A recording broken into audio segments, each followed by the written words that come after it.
Hi friends, ಎಲ್ಲರಿಗೂ ನಮಸ್ಕಾರ. ಇದು ನಾವು ಮಾಡ್ತಿರೋವಂಥ ಕೋಳಿ ಫಾರ್ಮ್ನ ವೈರಿಂಗ್ ಕೆಲಸ. ಮತ್ತು ಯಾರೋ ಅರ್ಧಂಬರ್ಧ ಮಾಡಿ ಪಾಪ ಬಿಟ್ಬಿಟ್ಟು ಹೊಂಟೋಗ್ಬಿಟ್ಟಿದ್ರು. ಗೊತ್ತಾಗೋದಿಲ್ಲ ಅಂತ ಏನು ಹೇಳಿ, ದಯವಿಟ್ಟು ಕೆಲಸ ಏನಾದ್ರು ಪೂರ್ಣ ಪ್ರಮಾಣದಲ್ಲಿ ಗೊತ್ತಿದ್ರೆ ಮಾತ್ರ ಕೆಲಸಕ್ಕೆ ಕೈ ಹಾಕಿ ನೀಟಾಗಿ ಕೆಲಸ ಮುಗಿಸ್ಕೊಡಿ. ಪಾಪ ಅವರು ನಿಮ್ಮನ್ನು ನಂಬ್ಕೊಂಡು ಅಷ್ಟೆಲ್ಲ ಬಂಡವಾಳ ಹಾಕಿ ಮಾಡಿರ್ತಾರೆ. ಅಂಥದ್ರಲ್ಲಿ ನೀವು ಅರ್ಧಂಬರ್ಧ ಕೆಲಸ ಮಾಡಿ ಹೊರಟೋಗ್ಬಿಟ್ರೆ ಯಾರು ಹೊಣೆ ಆಗ್ತಾರೆ?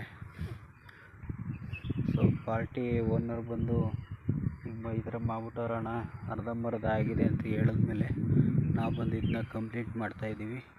ನೋಡಿ, ಎಲ್ಲ ಕಡೆ ಡಿಸ್ಟ್ರಿಬ್ಯೂಷನ್ ಬಾಕ್ಸ್ ಎಲ್ಲ ಜೋಡಿಸಿದ್ದೀವಿ, ಇನ್ನೂ ಸಪ್ಲೈ ಕೊಟ್ಟಿಲ್ಲ.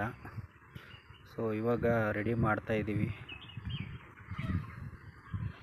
ಈ ಥರ ಏನಾದ್ರು ಕೆಲಸ ನಿಮಗೆ ಏನಾದ್ರು ಬೇಕು, ಒಳ್ಳೆಯ ಕೆಲಸಗಾರರು ಏನಾರು ಅವಶ್ಯಕತೆ ಇದ್ದಾರೆ, ಬೇಕೇ ಬೇಕು ಅಂತ ಅನಿಸಿದ್ರೆ ದಯವಿಟ್ಟು ಕಾಲ್ ಮಾಡಿ. ಕೊನೆಯಲ್ಲಿ ನಮ್ಮ ನಂಬರ್ ಹಾಕಿರ್ತೀನಿ. ಎಲ್ಲರಿಗೂ ನಮಸ್ಕಾರ.